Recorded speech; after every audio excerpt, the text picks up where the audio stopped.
Very well, honourable members, as we discussed, yes, Honourable Ayaga, you have 3 questions. Thank you very much, Chairman.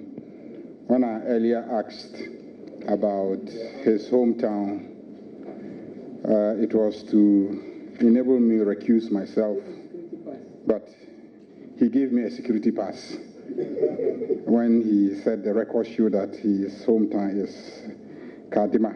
So I am permitted to ask questions. So one quick question. You were chairman Public Agreements Board from December 1988 to January 1993. And as chairman, you were the gatekeeper of all government or agreements in relation to the government of Ghana. Then you became the Deputy Attorney General and Deputy Minister for Justice from 1993 for the first NDC, the second NDC, 2001, making it 8 years. So comparing your roles as the gatekeeper, checking the contracts before they are entered into, and being a Deputy Minister for Justice, which is being legal advisor and prosecuting and dealing with the offense when it has been committed. In your experience, which has been the most effective in fighting graft and corruption in public office? Mr. Chairman, thieves, first and foremost, fear, experience, tested and credible investigators whom they cannot influence. That's the way to reduce crime. When the investigator, you know, is very experienced, very credible, has the capabilities to find wrong, you would not do it. So as chairman of Public Agreements Board, I tried to stop most of these things. But as I said, I had a lot of problems. And so when the Constitution came into force and PNDC Law 42 lapsed, I was too happy because I didn't have to quarrel with my colleagues who thought that the best way was to cut corners. So I stuck to my work as Deputy Attorney General. And I remember being told that Parliament will handle it. So you go and sit somewhere. So I sat somewhere. But I still helped the Attorney General to review agreements. And the records are there. If you go and look at the agreements I reviewed, they will tell you that I say it as it is. This is not in the national interest, and therefore don't do it. Mr. Chairman, even as Attorney General, when the Chinese loan was brought to Parliament without my concurrence, I wrote a letter to the Council to say I had not given my approval. Honorable Joe Ajaho, I remember, as Deputy Speaker, said that unless they got my concurrence, he will not sit on it. So it had to be brought to me for review. I reviewed it. Before it came to Parliament, it was passed. That is my track record. This country is not a milking cow. It is for the people of this country, particularly the downtrodden and poor ones. And I'm saying that that's my position. It will be, whether I am approved or not, I will continue to fight for the people of this country. Second one. As Attorney General and as Deputy Attorney General, is your job to advise or to approve government agreements before they are passed on by Cabinet to Parliament for ultimate approval? Because I just heard, I don't know if I heard you right, because you said you hadn't approved as Minister for Justice, or is it that you hadn't reviewed as Minister for Justice? Which of them? The Minister for Justice is supposed to review an agreement and write a letter giving his opinion. In that opinion, he can say that the agreement is not in the national interest. You will be a little something upstairs if you went ahead and passed an agreement which your attorney general says it hasn't passed the test. And let me give you one example. The Cotton case, we had said that the matter should go to Parliament for a second time. We wrote to the Minister for Finance. Mrs. Grace Olins felt so strongly about it. She passed the letter through me. I sent it to Dr. Obeda Samoa. He sent the letter to Minister of Finance. They didn't listen to us and went ahead and approved it. When we're out of power, what happened? When we're out of power, what happened? Do you blame somebody when the Attorney General has told you, go to Parliament a second time, and you think that you are a minister, so you know about more than the Attorney General? You mess yourself up. When they went to court, the evidence was that even the Attorney General had advised them to go to Parliament a second time. So the Attorney General doesn't approve, but his word is weighty, and only somebody bent on suicide would ignore it. And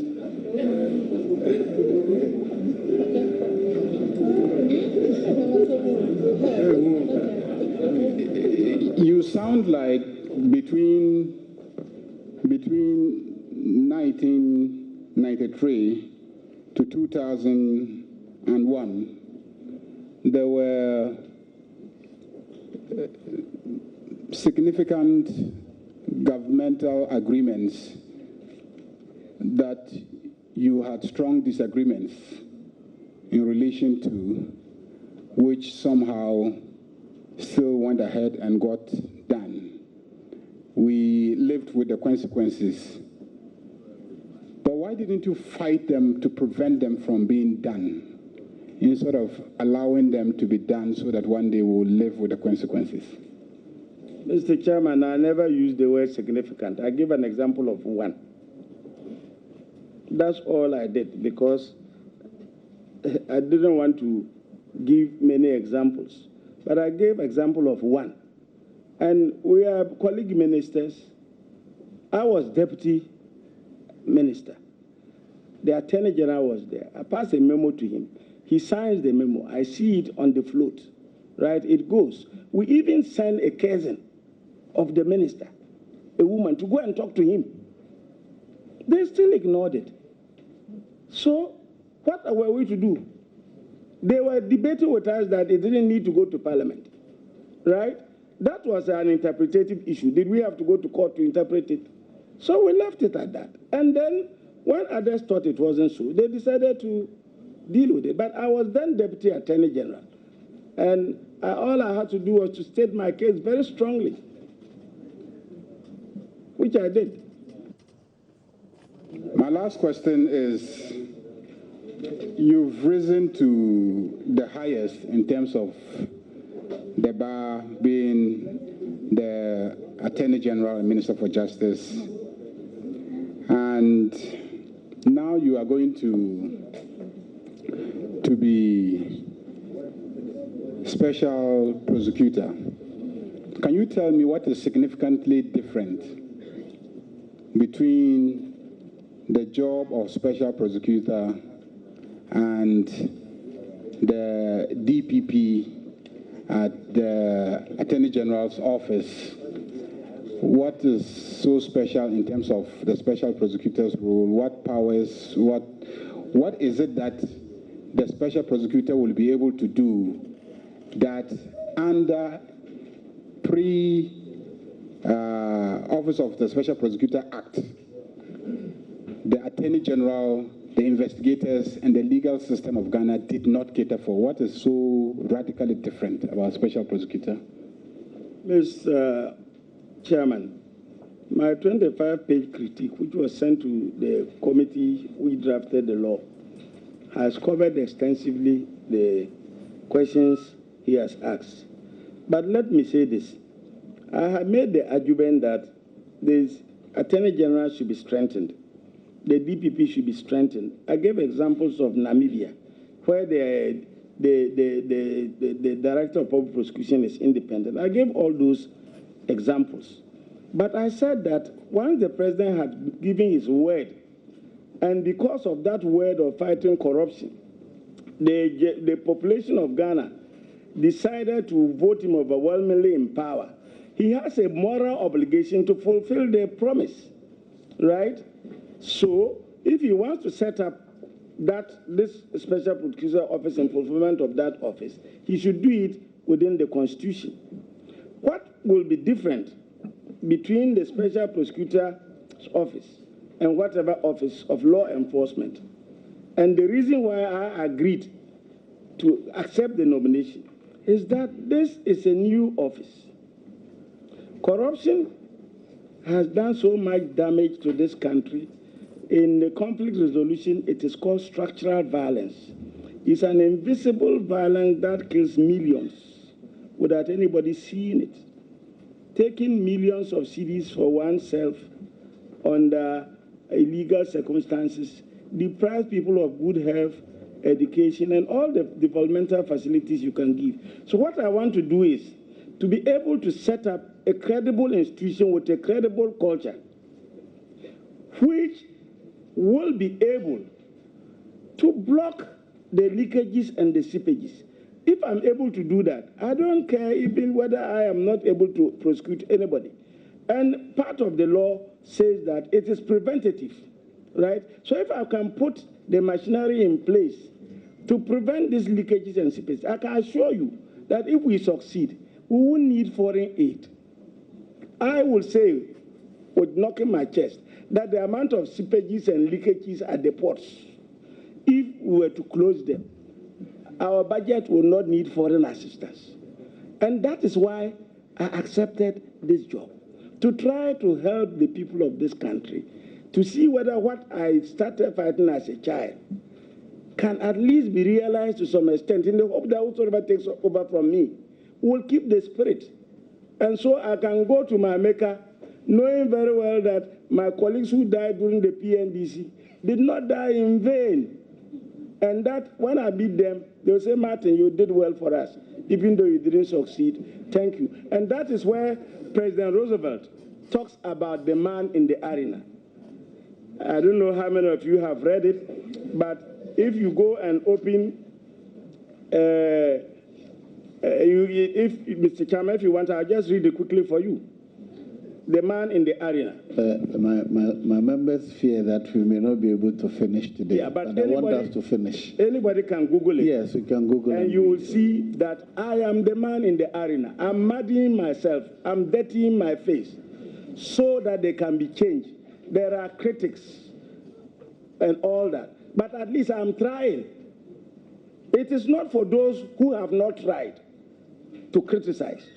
But it is the one who has muddied, bloodied, and dirtied himself in pursuit of a higher object who takes the credit. Mr. Chairman, but the man in the arena doesn't nod his chest as you are doing.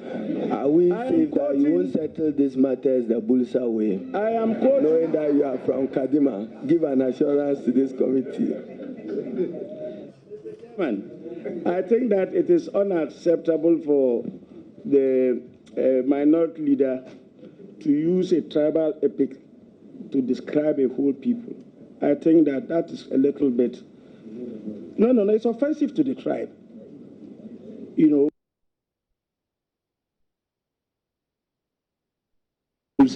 what does it mean? I mean, you are in the bomba. You don't talk like that about I direct that part be taken off the record. He intended it as a joke. I think if the Bulsa way is offensive, he should not make derisive remarks about Bulses. I will never do that about the Gombes.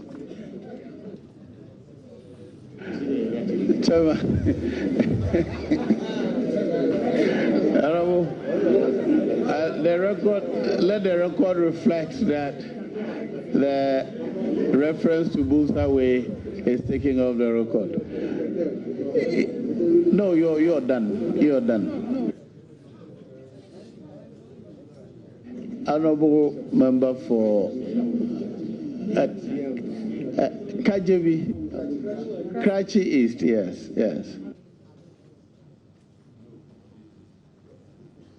Thank you very much, Mr. Chairman. I want to ask the nominee, when he was nominated by the president. In fact, it generated a lot of debate in the media.